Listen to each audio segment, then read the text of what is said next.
Toutes ces années, enfin ces décennies, sont vraiment passées vite. Regarde comme nos enfants étaient petits. Je sais, ce sont des adultes maintenant. Ils ont enduré tant de choses et ont toujours compté sur notre force.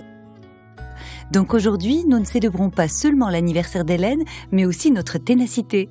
Oui, tu as toujours dit ça. Ensemble, nous sommes une vraie force que l'on ne peut sous-estimer. Nous avons surmonté tant d'obstacles. Tu te souviens, en 2003, le médecin a diagnostiqué l'alpha-manosidose chez Hélène. Nous avons attendu 18 mois pour avoir une réponse. Tous ces examens et ces tests. Eh bien, le pédiatre avait quelques soupçons, mais la cause n'était pas claire. Otorhinolaryngologiste, neurologue, ophtalmologue, orthopédiste, orthophoniste, tout le monde a cherché avec sa propre vision des choses. Mais personne n'a jamais considéré la possibilité d'une maladie génétique. C'est vrai. Si je ne me trompe pas, quelqu'un se demandait même si elle pourrait parler un jour. Mais elle parle, et lorsqu'elle a commencé, il est devenu impossible de l'arrêter. Oui, vraiment. Et ensuite, l'école. Heureusement qu'Hélène a eu la chance de toujours avoir des professeurs très attentifs, qui la comprenaient et l'aidaient. À la maison, elle était toujours joyeuse et toujours de bonne humeur. Elle a toujours aimé les films, la télévision, la musique. D'ailleurs, as-tu déjà emballé le cadeau à emmener ? Oui, je l'ai fait. Je l'ai joliment emballé. Ça lui fera vraiment plaisir. C'est génial que tu aies trouvé cette vieille série télévisée qu'elle voulait. Je parie que tout le service va organiser une fête mémorable pour elle. Tout le monde l'aime et apprécie sa passion pour la musique, les films et la mode. Elle dévore les magazines. Parfois, je pense qu'elle est plus informée que les journalistes eux-mêmes. Tu te souviens d'il y a 2 ans ? Oui, c'était une période terriblement dure. Elle ne pouvait plus bouger. Elle est tombée dans un coma. Tous ses membres étaient paralysés. Ils ont dû l'intuber pour pouvoir la nourrir. Quelle horrible période. Tout le personnel nous a tellement aidés. Heureusement, son état général s'est ensuite amélioré. Maintenant, elle mange seule, elle parle. Elle se déplace vraiment bien avec sa chaise roulante. Elle lui a même donné un nom. Comment l'a-t-elle appelée ? Ah, c'est vrai, elle l'a appelée Turbo Wheel. Notre fille est si créative. Ah, ça. Cependant, nous avons aussi été courageux. Accepter son diagnostic n'était pas facile. Qui a déjà entendu parler d'alpha-manosidose ? Seules les gens dans notre situation peuvent comprendre à quel point il est difficile pour un parent, non seulement d'accepter, mais aussi de gérer une telle maladie. Il faut être prêt à tout. Mais on trouve le courage, il faut trouver la force au fond de soi et s'entraider. Et heureusement que de nouvelles recherches ont modifié ses chances, et celles de Peter aussi. C'est vrai, Peter, lui aussi. Perte de conscience, intubation, paralysie, assez similaire à Hélène.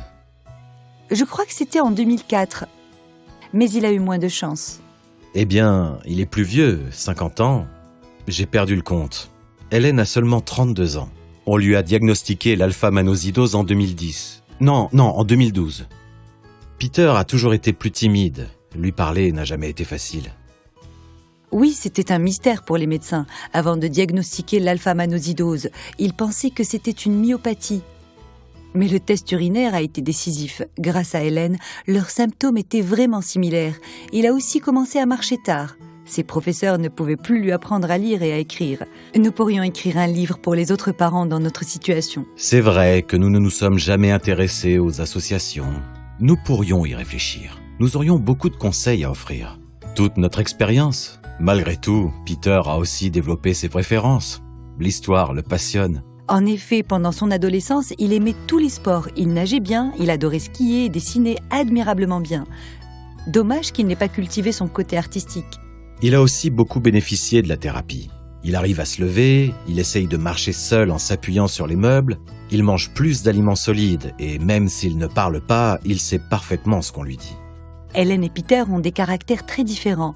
Hélène est encore un peu mal à l'aise par rapport à sa maladie aujourd'hui. Mais Peter l'a accepté. Sans les progrès de la recherche, ça n'aurait pas été pareil. Nous ne devons jamais perdre espoir, jamais. Je ne pense pas à un vrai remède, mais avec une maladie comme l'alpha-manosidose, rien que la stabiliser représente beaucoup. Et grâce aux dernières découvertes thérapeutiques, je dirais que l'avenir est sûrement plus positif et paisible pour tout le monde. Pour le moment, soyons simplement heureux que Peter aille mieux. Il a beaucoup souffert après son diagnostic, car il se sentait incompris. Mais il a été placé dans un centre où l'on s'occupe bien de lui, sa seconde maison. Et il travaille dur pour récupérer son indépendance. Même s'il n'est pas très sociable, lorsqu'il a une idée en tête.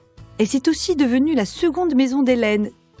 C'était bien de pouvoir les emmener ensemble dans un centre si bien équipé. Je les vois, ils sont heureux d'être unis. Ils ont cette dimension familiale qui les aide beaucoup. Et vu qu'il n'était pas possible de fêter leurs anniversaires ensemble la dernière fois, l'année prochaine sera différente. Et puis là-bas, à la campagne, il y a une véritable atmosphère relaxante et paisible. C'est vrai. Tu sais quoi? Je pense que je vais organiser une surprise. Je suis sûre qu'après toutes les difficultés que nous avons endurées et surmontées, une belle fête pour célébrer la sérénité retrouvée est juste ce qu'il nous faut à tous les quatre.